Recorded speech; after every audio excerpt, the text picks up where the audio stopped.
Во Скопје 13 средни училишта ќе добијат енергетски ефикасни фасади во согласно со современите стандарди за рационализација и заштеда на електрична и топлинска енергија.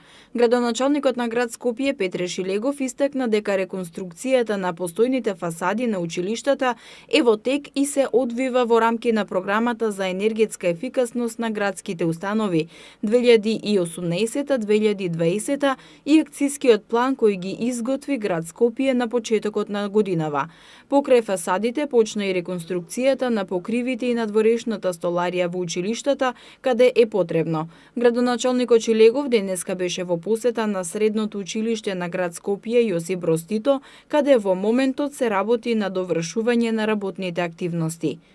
Во тек се реконструкциите на Јосип Броз Тито, Димитар Влахов, Орце Николов, Кочо Рацин, Никола Карев, Боро Петрушевски, Здравко Цветковски, Панче Арсовски, Сарај, Панче Караѓозов и Михајло Пупин.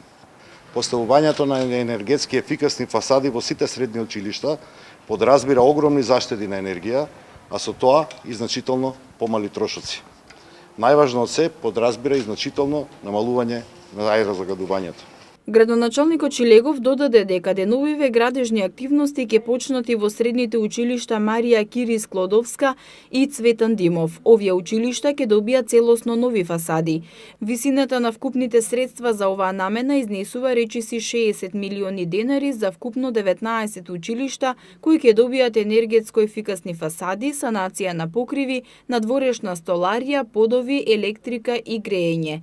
Дел од училиштата почнуваат и со адаптација на тоалети за лица со посебни потреби. Шилегов посочи дека овие средства се обезбедени со пренамена на средствата од криминалниот проект Скопје 2014.